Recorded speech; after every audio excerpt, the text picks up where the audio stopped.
오늘 마태복음 14장 22절로 24절 말씀을 통해서 한 걸음 한 걸음 주 예수와 함께라는 제목으로 하나님 말씀 증거하겠습니다. 살아서 누린 천국 죽어서 영원히 사는 정 마태복음 강의 81번째 시간입니다.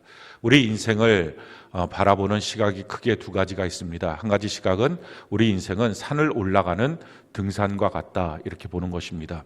그래서 목적지는 정상을 향하는 것이고, 그래서 지그지글러 박사, 참 오래된 책인데 거기서 정상에서 만납시다, 이와 같은 내용처럼 우리가 인생을 그렇게 성공을 위해서 정상으로 올라가는 삶, 이것을 인생으로 바라보는 것입니다. 산에 올라가는 것이기 때문에 지도가 필요하고 목표가 분명합니다. 그래서 그 목표를 향하여 그 지도를 갖고 힘쓰면 거기서 다 올라갈 수 있다, 이렇게 보는 것입니다. 우리 인생에 이와 같이 보이는 면들이 있습니다. 예를 들어서 취업을 한다든지, 그럼 어디 회사에 어디로 들어가겠다, 분명한 목표와 거기서 요구하는 것이 무엇인지를 우리가 알고 준비하는 것이죠. 또 진학을 한다든지, 또 심지어 결혼을 하는 것도 마찬가지고, 또 자녀를 낳는 것도 자녀 계획을 세우고, 또 사업장을 여는 것, 또 회사 안에서 승진을 하는 것, 이런 등등 일들이 어떻게 보면 산에서 등산하는 것 같은 정상을 향하여 올라가는 모습과 같이 볼 수 있습니다. 근데 사실은 이것으로 인생을 다 파악하기에는 여러 가지 어려움이 있습니다. 우리 인생은 그렇게 명확하게 목표가 보이고 거기로 올라가면 정말 성공이고, 거기를 못 올라가면 그럼 다 실패고, 이와 같이 보이지 않는다는 것입니다. 또 다른 시각으로 인생을 보는 것, 인생은 광야의 길을 걷는 것과 같다, 이렇게 보는 것입니다. 성경에서 우리에게 가르쳐주고 있는 인생에 대한 관점, 그것은 광야의 길을 걷는 것과 같다, 이렇게 우리에게 가르쳐주고 있습니다. 광야의 길이라고 하는 것은 한 치 앞도 내다보지 못하는 것입니다. 무슨 일이 생길지 알 수 없습니다. 여기서는 지도가 필요하지 않습니다. 왜냐하면 바람 한 번만 불면 지형이 다 바뀌어버리기 때문에 원래 있었던 지도는 아무런 의미가 없습니다. 지도가 있기보다는 나침판이 있어야 됩니다. 어느 방향으로 분명히 가야 되는지 이것을 알아야 되고, 또한 유능한 길 인도자가 필요합니다.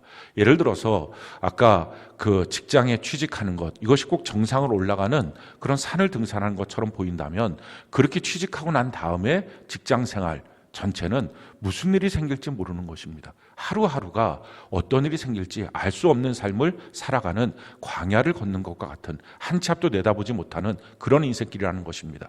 사업장을 여는 것도 꼭 산을 올라가서 정상을 차지하는 것처럼 보이지만, 그 사업장을 운영하고 인생을 사는 것, 알 수 없는 길을 걸어가는 것과 같습니다. 결혼은 더 그렇습니다. 내가 누구와 결혼해야지 꼭 목표를 달성하는 것처럼 보이지만, 결혼 생활, 결혼식까지는 그럴 수 있습니다. 근데 결혼 생활은 알 수 없는 인생길을 가는 것입니다. 자녀를 낳는 것도 자기가 계획을 세워서 자녀를 낳을 수는 있겠죠. 그렇지만 그 자녀를 양육하는 삶은 무슨 일이 있을지 전혀 알 수 없는 그런 삶을 사는 것입니다. 광야와 같은 인생길을 가는 것이고, 또 말씀드렸던 것처럼 등산을 하는 것처럼 보이는 것도 사실은 정말 그렇게 계획을 세우고 목표를 세우고 가면 행복한가, 거기에 올라가면 정말 성공인가, 아니 올라갈 수는 있을까, 그것도 사실은 우리의 앞길을 알 수 없는 광야를 걷는 길과 같다, 이렇게 말할 수 있습니다.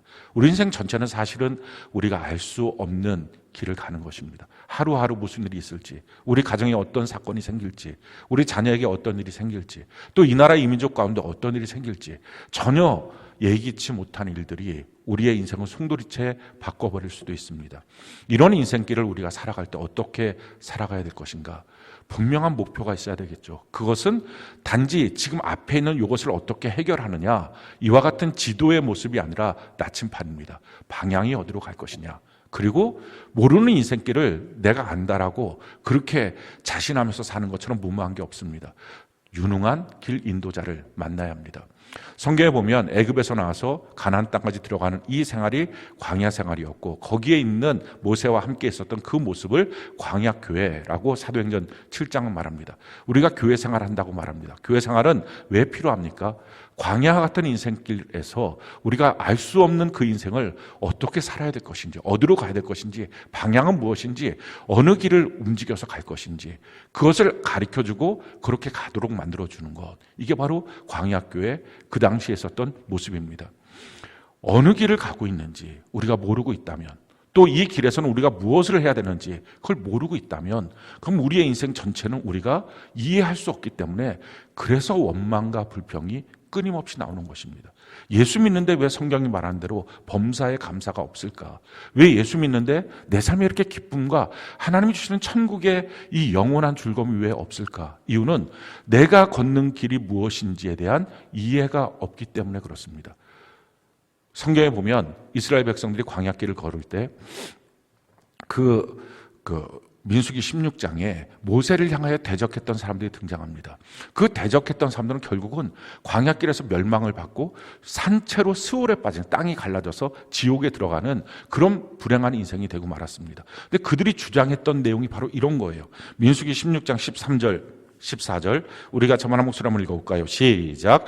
내가 우리를 젖과 꿀이 흐르는 땅에서 이끌어내어 광야에서 죽이려 함이 어찌 작은 일이기에 오히려 스스로 우리 위에 왕이 되려 하느냐. 이뿐 아니라 내가 우리를 젖과 꿀이 흐르는 땅으로 인도하여 들이지도 아니하고 밭도 포도원도 우리에게 기업으로 주지 아니하니 내가 이 사람들의 눈을 빼려느냐. 우리는 올라가지 아니하겠노라. 자, 지금 불만 상황이 무엇입니까? 그들의 생각은 이거였어요.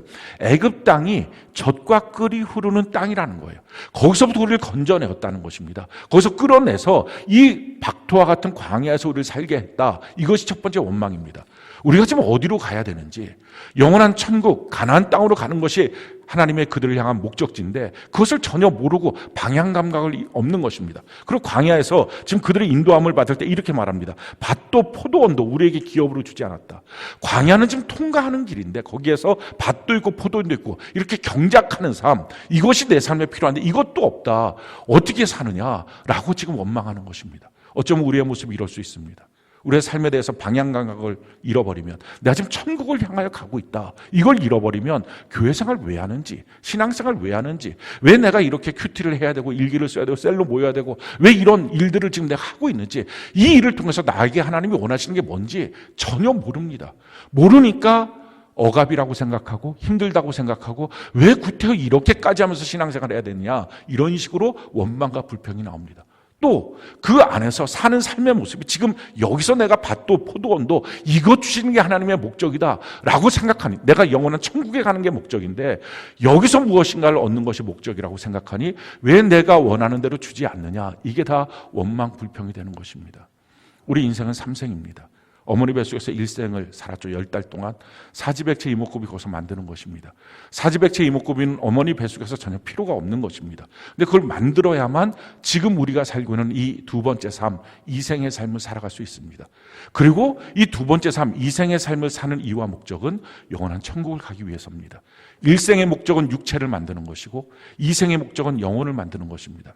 사람들이 봤을 때 지금 우리의 삶이 뭐가 이렇게 필요하냐, 영혼을 위해서 무엇인가 준비하는 것, 천국에 합당한 사람으로 내가 바뀌어지는 것, 이게 뭐가 필요하냐, 여기서 당장 먹고 사는 게 필요하지. 그래서 만약에 못 만들고 나오면 우리의 인생은 영원한 지옥에 들어갈 수밖에 없습니다. 준비되지 않은 사람, 천국을 향하여 바뀌어지고 천국을 향하여 살아가지 못한 사람은 그 천국에 들어갈 수 없는 것입니다. 어머니 뱃속에 있을 때 다 태어나서 다 사는 게 아니죠. 이 땅에 사는 것이 준비된 그 태아만 이 땅에 태어나서 살아갈 수 있습니다. 그렇지 않으면 불구자로 살든지 아니면 죽은 채로 나올 수밖에 없습니다. 동일합니다. 우리의 삶의 목적이 무엇인지. 그래서 지금 우리가 이 생을 살고 있는 이때 어떻게 보면 광야와 같은 이 삶의 모습이죠. 가나안 땅을 바라보고 사는 삶입니다. 우리에게 두 가지가 필요합니다. 제일 첫 번째는요, 우리의 목적지가 분명해야 되는 거예요. 나침판을 갖고 있는 것처럼 지금 당장 한 달 뒤, 두 달 뒤 내가 어떻게 살 것이냐, 내 자녀를 어떻게 양육할 것이냐, 일희일비하는 게 아니라 내 목적지가 지금 천국을 향하고 있는가, 이걸 점검하는 것입니다. 천국을 바라보고 이 땅에 대한 욕심을 좀 덜어내야 합니다. 그래야 제대로 이 땅을 바라볼 수 있습니다. 성경은 우리에게 이와 같이 말씀합니다. 히브리서 11장 13절, 14절, 16절 우리가 한번 목소리 읽어볼까요? 시작.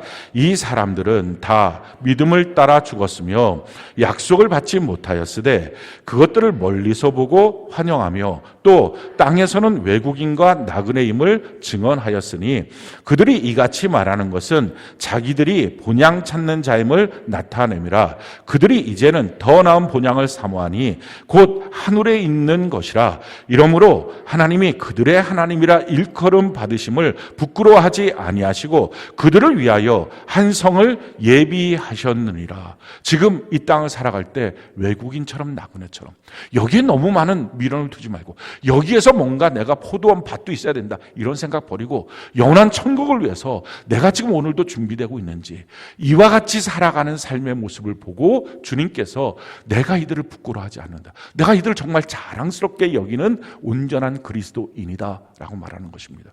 사람들의 착각은 내가 세상에서 성공하면 하나님께 영광이 될 거라고 착각합니다. 그렇지 않습니다. 정말 세상에 성공한 사람이라고 말하는 사람, 우리나라에서 유일하게 딱 한 명밖에 없는 사람, 5년 동안 대통령, 어느 누가 대통령을 보면서 성공한 인생, 행복한 삶이라고 지금 말할 수 있는 대한민국 국민이 누가 있습니까? 여든 야든 상관없이 고생 참 많다, 저게 무슨 성공입니까? 인생 어떻게 저렇게 살까? 이런 생각 다 하고 있지 않습니까? 기업체 회장 되는 것, 이거 누가 그걸 성공이다, 그것이 하나님께 영광이구나 라고 말할 사람이 누가 있겠어요?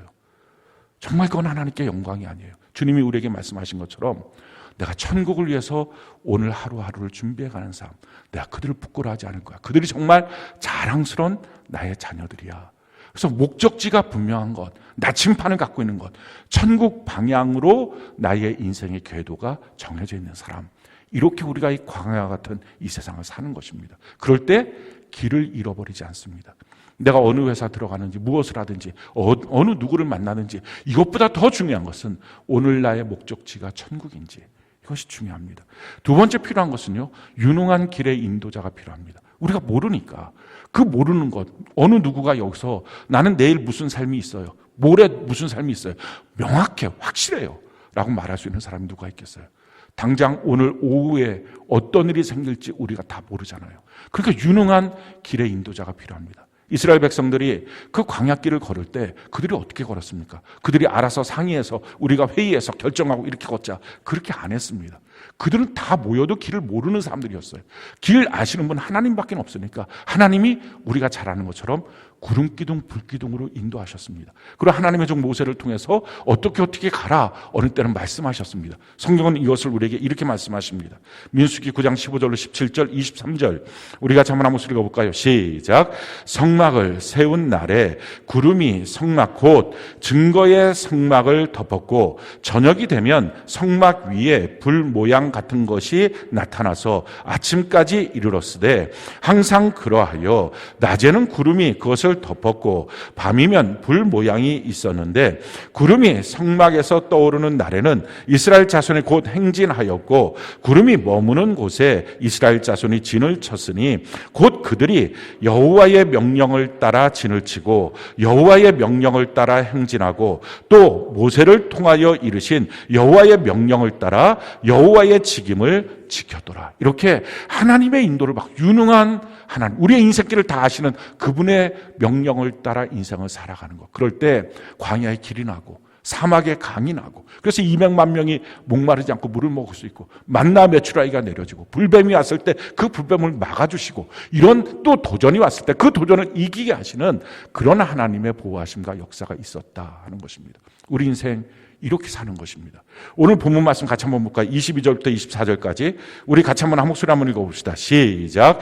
예수께서 즉시 제자들을 재촉하사 자기가 무리를 보내는 동안에 앞서 건너편으로 가게 하시고 무리를 보내신 후에 기도하러 따로 산에 올라가시니라. 저물매 거기 혼자 계시더니 배가 이미 육지에서 술이나 떠나서 바람이 거스름으로 물결로 말미암아 고난을 당하더라. 지금 예수님께서 재촉해서 제자들을 보냅니다. 이 상황이 어떤 상황이냐면은 오병이어 기적의 사건 바로 이유입니다.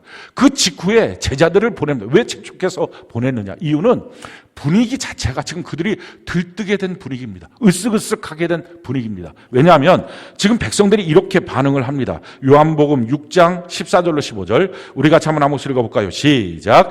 그 사람들이 예수께서 행하신 이 표적을 보고 말하되 이는 참으로 세상에 오실 그 선지자라 하더라. 그러므로 예수께서 그들이 와서 자기를 억지로 붙들어 임금으로 삼으려는 줄 아시고 다시 산으로 떠나가시니. 지금 백성들이 물고기 2마리 보리떡 5개로 2만 명을 먹여서 우리의 경제 문제를 이렇게 해결하셨어. 그럼 이분이 그리스도지, 우리의 구원자지, 이분을 우리의 왕으로 삼자, 이런 분위기였습니다. 그러니까 그 분위기 속에서 제자들도 자기도 모르게 으쓱으쓱해지는 것입니다.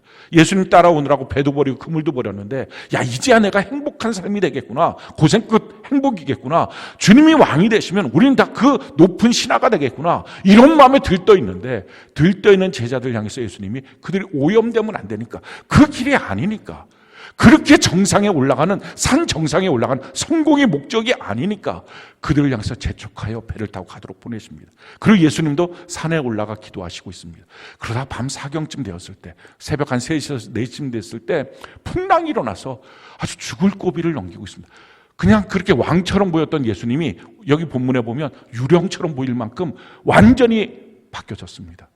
이게 인생이에요. 인생은 막 형통하고 좋은 일이 생겼어요. 그럼 사람들은 이렇게 생각해요. 내일도 좋고 모레도 좋고 내 인생 계속 꽃길이야. 그렇지 않아요.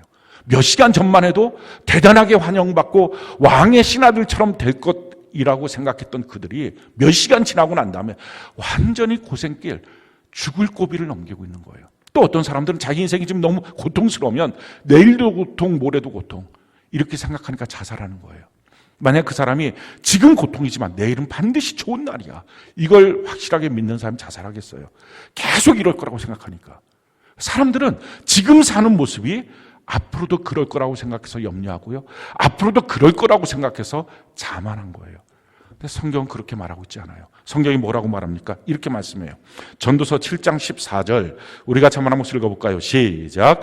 형통한 날에는 기뻐하고 곤고한 날에는 되돌아보아라. 이 두 가지를 하나님이 병행하게 하사 사람이 그의 장래 일을 능히 헤아려 알지 못하게 하셨느니라. 형통한 날, 곤고한 날, 이걸 하나님이 병행하신다는 거예요. 그래서 사람으로 하여금 자기의 미래, 장래일을 모르게 하셨다는 것입니다. 어느 누구도 자기 인생에 무엇이 생길지, 자기 자녀에게 무엇이 생길지, 자기 몸에 무엇이 생길지, 자기의 경제적인 문제는 또 어떤 일이 생길지 아무것도 모르는 삶, 이걸 지금 살고 있는 거예요. 자, 이런 광야 같은 인생길에서 제일 위험한 사람이 뭐예요? 가장 무모한 사람이 뭐예요? 자기가 안다고 생각하는 사람이에요. 내가 알아, 내 인생. 누가 내 인생을 알겠어? 내가 알지. 내가 아니까 내가 결정하고 내가 갈 거야. 나는 세상에서 간섭받는 게 제일 싫어 라고 말하는 사람. 성경은 이런 사람을 교만한 자라고 말해요. 교만은 패망의 선봉이에요. 이런 교만 누가 만들어내요? 이건 마귀가 만들어내는 거예요. 우리는 마귀, 귀신이라고 하면 막 무섭게 달려들어서 막 나쁜 일 일으키고 막 나에게 나쁜 생각 집어넣고, 물론 그런 점도 있습니다. 그런데 사실은 그런 점은 거의 없어요. 마귀가 와서 하는 거, 광명의 천사의 모습처럼 옵니다. 와서 뭘 하느냐? 와갖고 너가 결정해야지. 너 인생인데 너 마음과 너 육체가 원하는 대로 살아야지. 너가 그렇게 인생 사는 거야 라고 계속 옆에서 부추기는 것입니다. 처음에 선악과 먹을 때처럼 너가 하나님처럼 돼. 왜 그렇게 쩔쩔매고 인생을 그렇게 살아? 너가 너 인생 알아서, 너가 너 인생 결정하고 살고, 자기의 존립을 딱 분명히 해서 내가 주인 된 모습, 그렇게 살아야지. 마귀가 주는 마음이에요.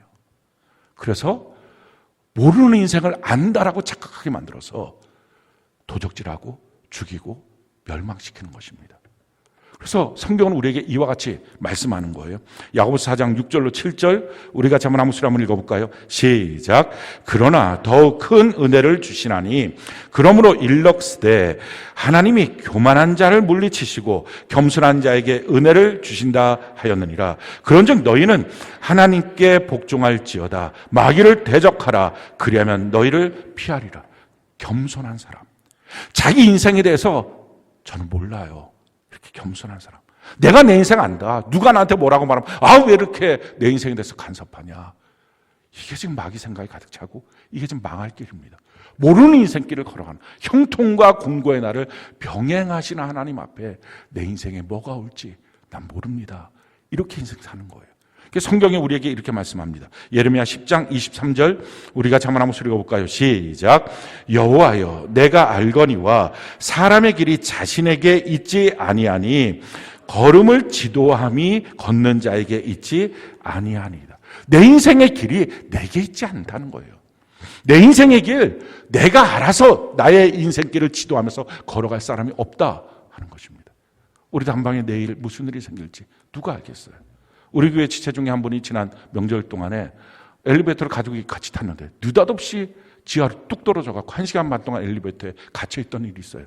저는 이게 매스미디어에서만 봤지 우리 가족들 안에 이런 일이 생길 거라고는 상상도 못했어요. 근데 그게 예정이나 했겠어요? 알았겠어요? 모르는 거예요. 아니 그건 작은 일로 그렇게 큰 사고가 아니어서 그랬지만 큰 일들 얼마나 많은 일들이 우리의 인생 가운데 예기치 않게 다가옵니까? 그게 우리 인생이라고요. 자기 인생길 자기가 모른다. 자기 인생을 지도하는 것이 자기에게 없다라는 것입니다. 그럼 인생 어떻게 살아야 돼요? 성경이 우리에게 이렇게 말씀하시는 거예요. 시편 37편 5절 6절 우리가 한번 읽어볼까요? 시작. 내 길을 여호와께 맡기라. 그를 의지하면 그가 이루시고 내 의를 빛같이 나타내시며 내 공의를 정오의 빛같이 하시로다. 내 인생길을 여호와께 맡기라라는 것입니다. 이것이 하나님의 뜻이에요. 광야와 같은 인생길에서 하나님이 우리에게 형통과 공고를 병행하시면서 우리의 미래를 우리가 알지 못하게 만드셨던 목적, 이유가 뭐냐? 나의 삶을 하나님께 맡기는 삶이 되도록 하기 위해서입니다. 마귀는 내가 주인 되고 내가 선악과 먹고 내가 스스로 판단하고 내가 하나님처럼 되고 이걸 마귀가 원하거든요. 이렇게 만들어서 결국은 한 치 앞도 내다보지 못하는 내가 인생을 망하게 만드는 것, 지옥 가게 만드는 것, 이게 마귀의 뜻인데 하나님 그렇게 사는 게 아니라 너가 하나님께 너의 인생을 맡겨야 돼라는 것입니다. 근데 사람들이 맡긴다라고 하는 말이 무슨 말인지 몰라요. 성경에 보면 맡기다, 너의 염려를 다 주님께 맡겨라, 이런 표현들이 종종 있는데 이런 것들을 이렇게 생각하는 거예요. 맡기라 하면 우리가 짐 갖다가 놓고 오는 것처럼 내 짐 맡아주세요. 그럼 난 이제 짐 없어요. 난 이제 가요. 이렇게 생각하는 것처럼 맡기는 거라고 생각하는 거예요. 그런 맡기는 게 성경이 말하는 게 아니에요. 기도할 때 주님께 나의 염려를 맡기라, 나의 걱정거리를 맡기라, 나의 뭐를 맡기라 하면 주님께 맡겨놓고 주님 난 맡아주세요. 나 이제 이거 걱정 안 할 거야. 그냥 아무것도 생각 안 할 거야. 주님이 다 알아서 하세요 하고 돌아오면 생각을 정말 안 합니까? 계속 생각하는 이 문제만 터지면 이거 어떡하지 또 어떡하지 그러다 하나님께 맡겼는데 다시 또 기도해야지. 맡겼어요. 무슨 자기 주문도 아니고 이 기도하는 걸 가만히 어느 때 보면 막 주님께 맡겼어요. 맡긴 거 맞아요. 나 이제 이거 안 갖고 갈 거예요. 또 왔어요. 주님 또 맡겼어요. 이 일을 자꾸 반복하는 거예요. 이게 맡겼어요가 이런 맡긴 게 아닌 거예요. 맡겼어요라고 하는 말은 성경은 이렇게 우리에게 이 내용을 설명해 주고 있어요. 마태복음 11장 28절로 30절 우리가 한번 읽어볼까요? 시작. 수고하고 무거운 짐진 자들아 다 내게로 오라. 내가 너희를 쉬게 하리라. 나는 마음이 온유하고 겸손하니 나의 멍에를 메고 내게 배우라. 그리하면 너희 마음이 쉼을 얻으리니 이는 내 멍에는 쉽고 내 짐은 가벼움이라 하시니라. 자, 수고하고 무거운 짐이 있어요. 그 짐을 진 자들이 주님께 나와서 그 짐을 주님께 맡기라는 것입니다. 그럼 너는 쉬어라 라는 것입니다. 이 맡기고 쉬라는 것은 맡겼어요. 이제 나는 아무것도 없어요. 그게 아니라 주님의 멍에를 메고 주님 배우라는 것입니다. 주님은 온유하고 겸손한 주님의 성품을 배워가라 하는 것입니다. 그러니까 성경이 맡기라라고 하는 말은 이제부터 주님께 맡겼으니 주님이 이 문제를 어떻게 푸는지 내가 볼게요. 내가 배울게요. 이게 맡기는 거예요. 그러니까 주님께 더 집중하고 관심을 갖는 거예요. 그동안은 어떻게 살았어요? 자기에게는 염려, 걱정, 근심에 자기의 관심이 집중됐어요. 근데 이 관심을 바꿔서 이제 하나님 보라는 거예요. 하나님이 이 문제를 어떻게 해결하시는지, 하나님의 성품은 뭔지 그걸 배우는 삶이 되면 이 문제는 하나님이 얼마나 멋지게 해결하시는지 너의 간증거리가 되고 너의 영광의 거리가 될 것이다 하는 것입니다. 그러니까 맡긴다라고 하는 것은 주님께 더 관심을 기울이는 거예요.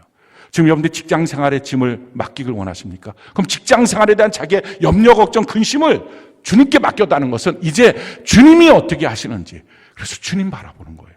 직장을 바라봤던 그 사람이 주님 바라보고, 가정을 바라봤던 그 사람이 주님 바라보고, 그리고 주님이 어떻게 하시는지, 주의 성품이 뭔지. 그래서 나는 주님의 말씀대로 순종하고 주의 일을 하고, 이 주의 일은 교회에서 어떤 봉사라는 게 아니라 주의 말씀으로 주님이 원하시는 것이 무엇인지 나는 그걸 하고, 그럼 주님은 내 일 해주시고.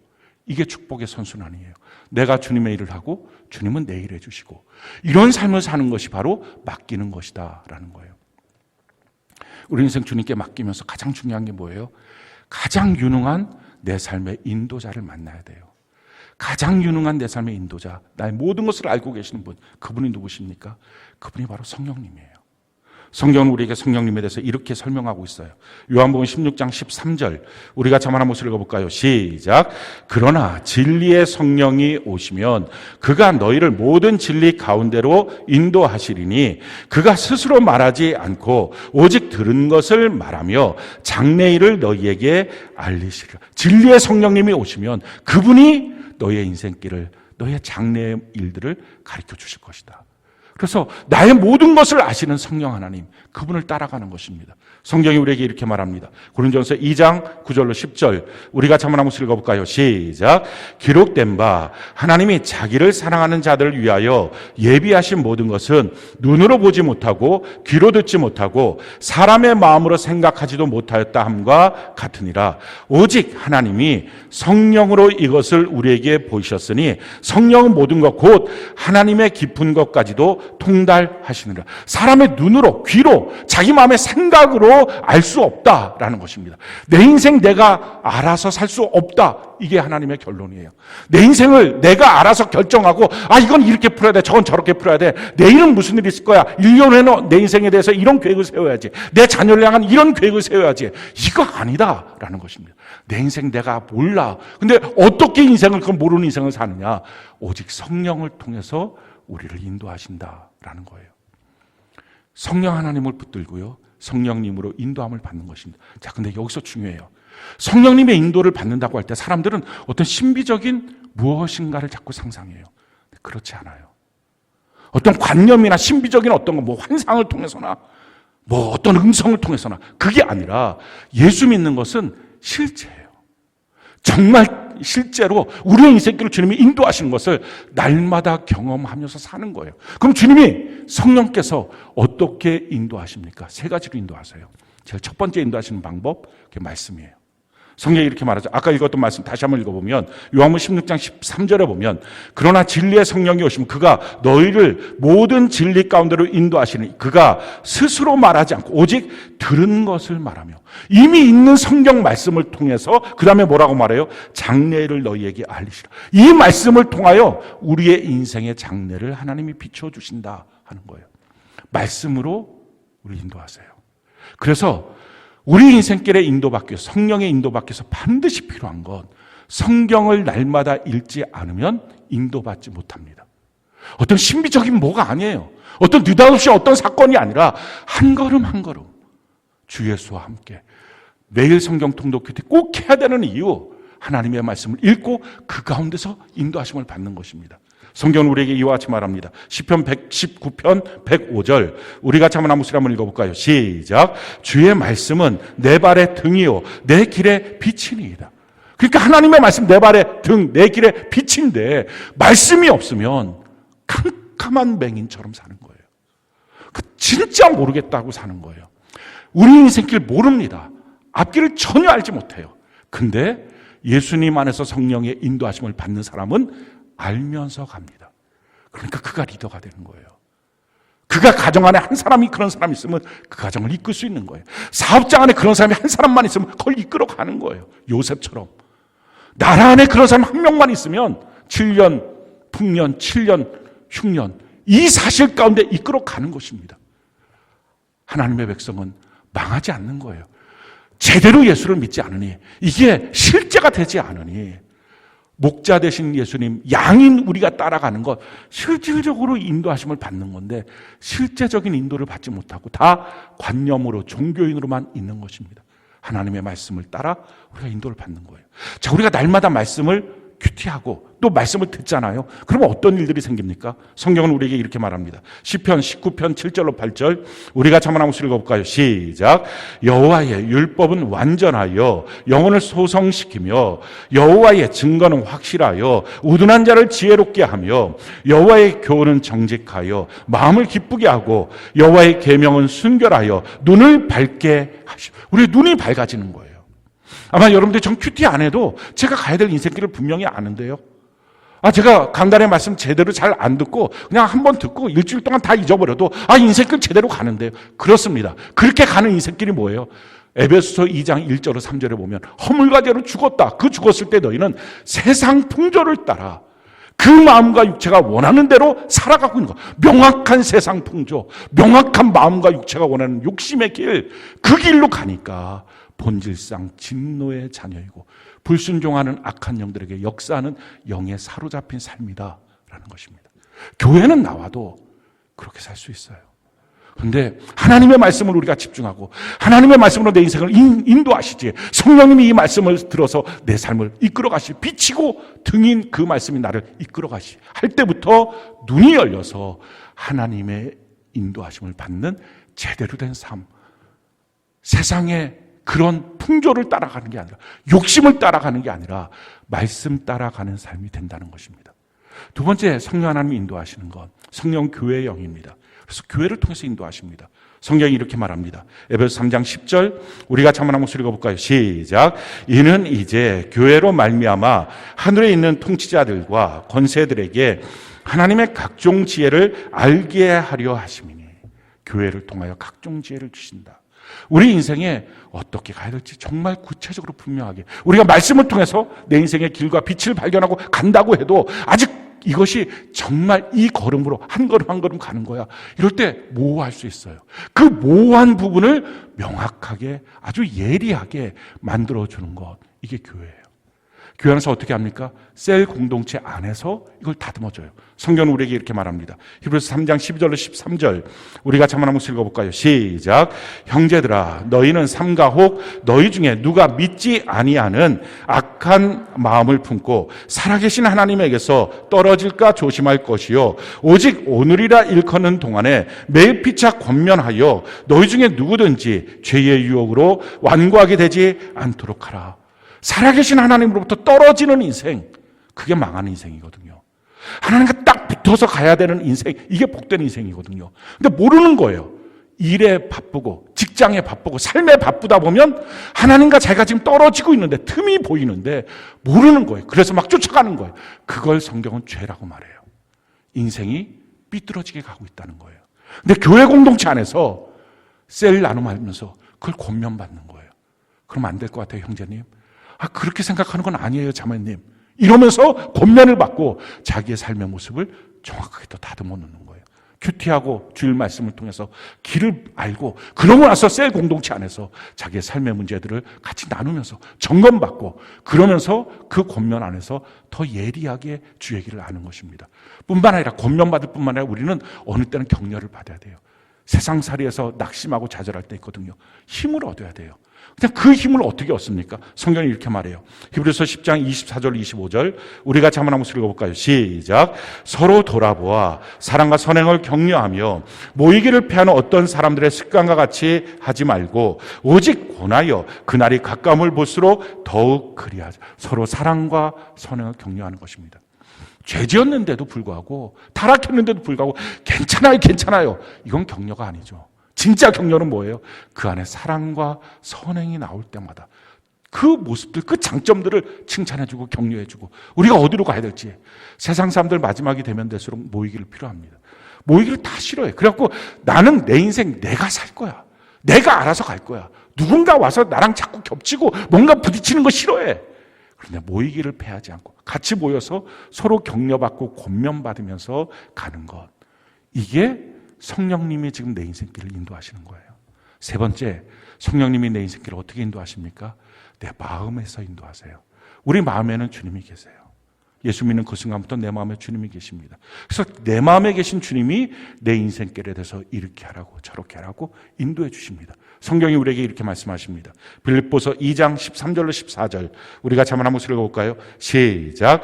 너희 안에서 행하시는 이는 하나님이시니 자기의 기쁘신 뜻을 위하여 너희에게 소원을 두고 행하게 하시나니 모든 일을 원망과 시비가 없이 하라. 내 마음속에 주님은 소원을 두세요.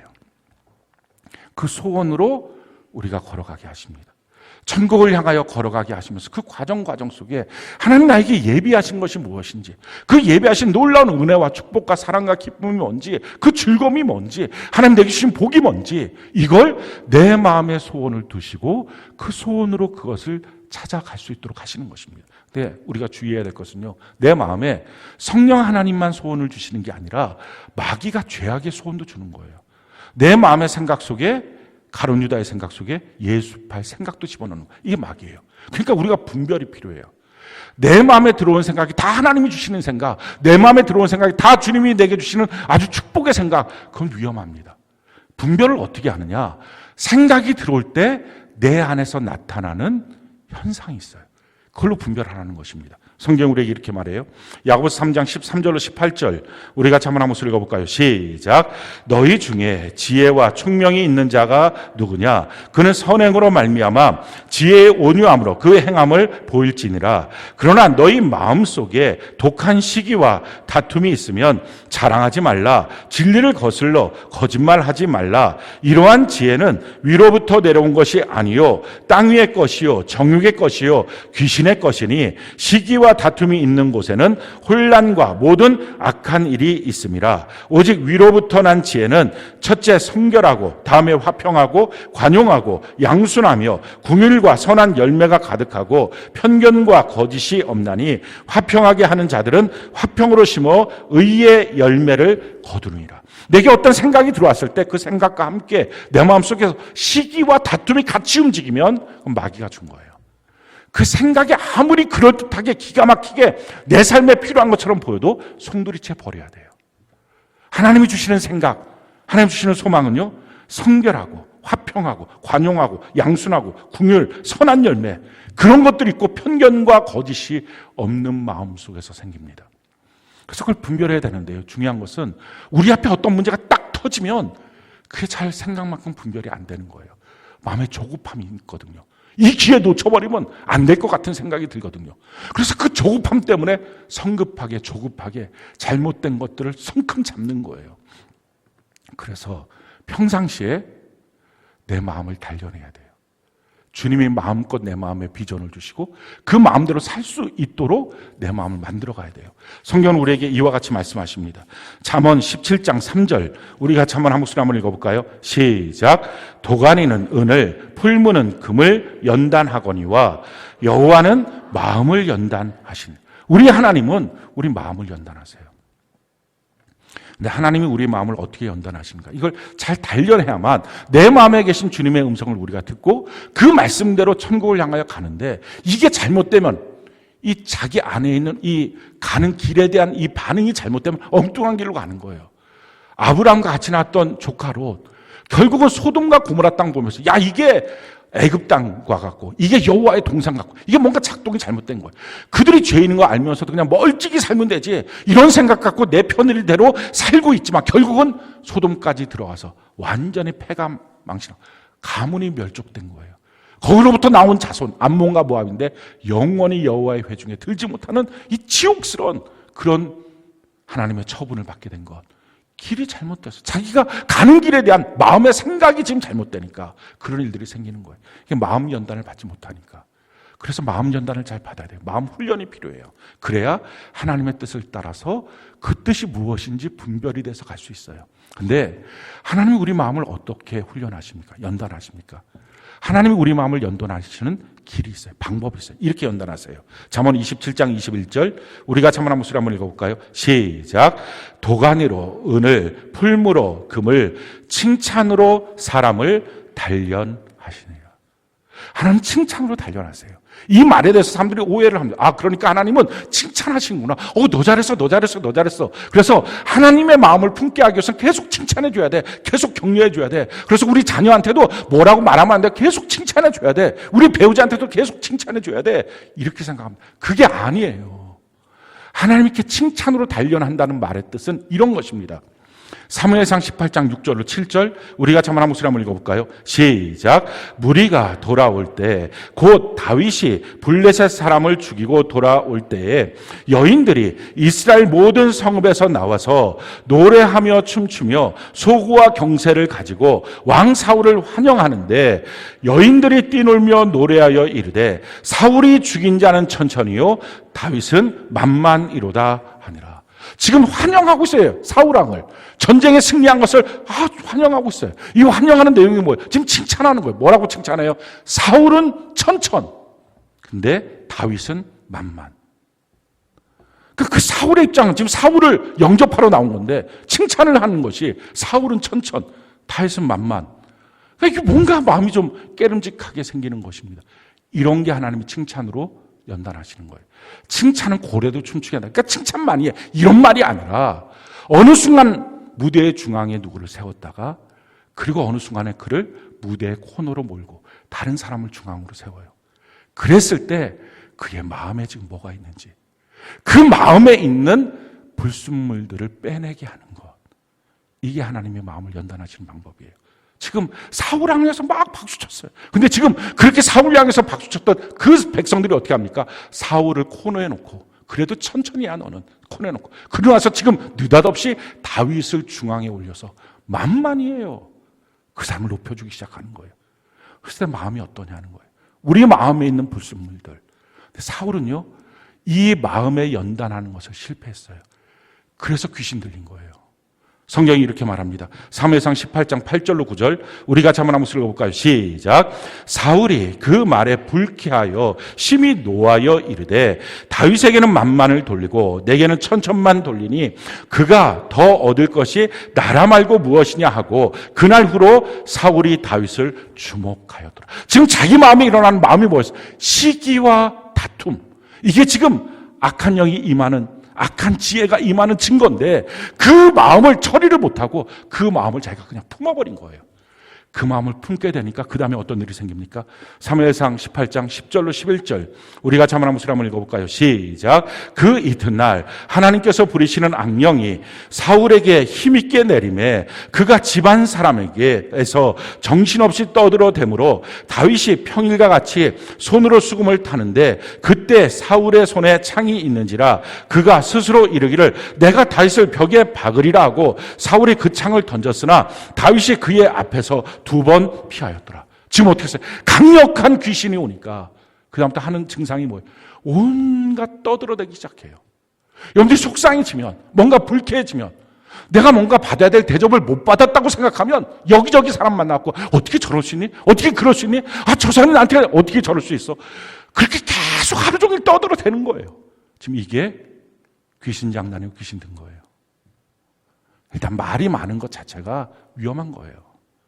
하루 종일 떠들어대요. 그러다가 그가 어떻게 합니까? 그렇게 미웠던 다윗을 보니까 자기 손에 창이 있으니까 그 창을 던져서 그를 죽이려고 그래요. 뭐 어떻게든 이 미움, 이 분노, 막 죽이고 싶은 이 마음, 살인하고 싶은 이 마음이 그치지 않는 거예요. 마음 관리가 안 된 거예요. 마귀가 주는 정욕적이고 마귀적인, 귀신적인 이와 같은 지혜가 오는 것들을 그가 통제를 못하는 거예요. 그러니까 하나님의 인도하심을 받지 못하는 거죠.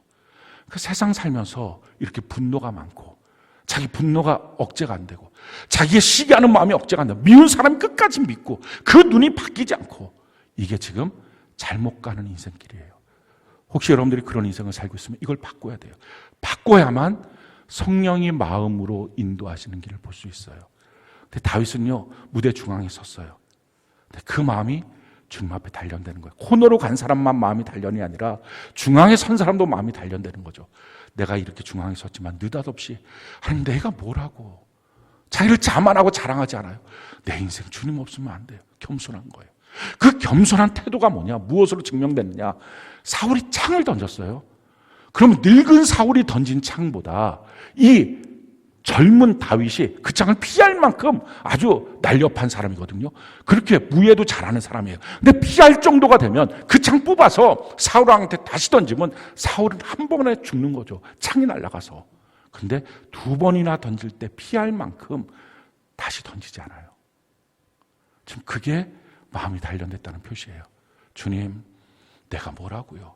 만약에 그게 아니라 내가 이 정도 위치됐구나, 내가 이제 이렇게 사람들도 칭찬받는구나, 이럴 때 누군가 자기한테 창을 던지면 어디다 대고 이런 걸 던져 하면서 자기가 같이 던질 거예요. 그 분노를 담아서 야, 나는 누가 나한테 주면 난 배로 갚아줄 거야, 이런 마음들을 갖고 있을 거예요. 그래서 그 시기와 다툼 때문에 성령의 인도를 못 받는 거예요. 근데 다윗은 피해요. 다시 되던지지 않아요. 두 번째, 다윗의 마음이 어떻게 단련됩니까? 이렇게 하는 거예요. 사무엘상 18장 13절로 14절 우리가 한번 한번 읽어볼까요? 시작. 그러므로 사울이 그를 자기 곁에서 떠나게 하고 그를 천부장으로 삼음에 그가 백성 앞에 출입하며 다윗이 그의 모든 일을 지혜롭게 행하니라. 여호와께서 그와 함께 계시는. 원래 다윗을 뭘로 삼았어요? 군대 장관으로 삼았어요. 지금으로 말하면 합참의장, 육군 참모총장, 별 4개 이런 걸로 삼았다가 느닷없이 천부장, 그러니까 연대장으로 간 거예요. 그러니까 무궁화 3개로 완전 강등된 거예요. 별 4개가 무궁화 3개로. 근데 그렇게 강등됐을 때 어떻게 이럴 수 있냐고 여기저기 다니면서 따지고, 그게 아니라 그냥 지혜롭게 그 일을 잘 맡아서 행해요. 원래부터 내 자리는 없습니다. 그 마음이에요. 그 다음에 또 하나로 그의 마음을 단련하십니다. 사무엘상 18장 19절 우리가 한번 읽어볼까요? 시작. 사울의 딸 메랍을 다윗에게 줄 시기에 우랏 사람 아드리엘에게 아내로 주었더라. 지금 골리앗을 이기는 사람에게는 내가 내 딸을 줄 것이다, 내 사위로 삼을 것이다, 이 공약을 했는데 다윗이 지금 이겼잖아요. 그러면 사울의 딸을 줘야 됩니다. 그러니까 결혼식 날이 정해졌어요. 그리고 메랍이라고 하는 그 맏딸하고 결혼하게 돼 있었습니다. 근데 결혼식 하는 바로 그날 다시 딱 단장하고 결혼하려고 가는데 오지 말라는 거예요. 저 오늘 신랑인데 왜 못 가요? 오늘 결혼식은 맞는데 신랑이 바뀌었어. 다른 사람이야. 얼마나 불쾌해요. 얼마나 자존심 상하는 거예요. 근데 다윗은 당연하죠 라고 고백해요. 원래 내 것은 없습니다. 이렇게 자기 마음을 다 비워놨을 때, 시기와 다툼을 비울 때 성령 하나님이 인도하시는 말씀을 따라서 그 인도를 받는 거예요. 그리고 20년 동안 광야 생활을 할 때마다 그가 고백해요. 여호와가 나의 목자시니 내가 부족함이 없습니다. 정말 목자가 되신 거예요. 교회 나오는 사람들 크게 나누면 둘로 나누어져요. 교회를 나오면서 아직도 정상에서 만납시다, 이 마음을 갖고 하나님이 이 문제만 도와주시기만 하면 되는데 좀 전능하시다며요. 좀 도와주셔서 나 정상에 좀 올라가게 해주세요. 그리고 목표는 세상 풍조, 마음과 육체가 원하는 것. 천국은 잊어버리고, 말은 천국이지만 천국은 상실하고. 근데 또 다른 사람이 있어요. 정말 제대로 예수 믿는 사람. 그 사람은 주님이 목자예요. 자기는 양이에요. 부족한 게 없어요. 아쉬운 게 없어요. 영원한 천국을 향하면서 주님이 자기의 인생길을 말씀으로, 또 자기의 인생길을 교회를 통해서 자기의 인생길을 마음의 비전과 소망을 주시면서 그 마음 관리가 잘 돼 있어서 마음에 악한 마귀가 틈타지 않아요. 그런 인생길을 걸어가는 것입니다. 예수 믿는 것 실제예요. 막연한 관념, 막연한 어떤 상상, 느닷없이 어느 날 갑자기 주님이 뭔가를 뚝 떨어뜨리는 도깨비의 방망이, 그거 아니고요. 한 걸음 한 걸음 주님과 함께 가는 거예요. 우리가 자주 부르는 찬양이잖아요. 한 걸음 한 걸음 주 예수와 함께 날마다 날마다 우리 걸어가리. 이게 그리스도인의 삶이에요. 우리 그렇게 주님과 함께 한 걸음 한 걸음 날마다 걸어가서 영원한 천국까지 가는 우리 인생이 되기를 예수님 이름으로 축원합니다.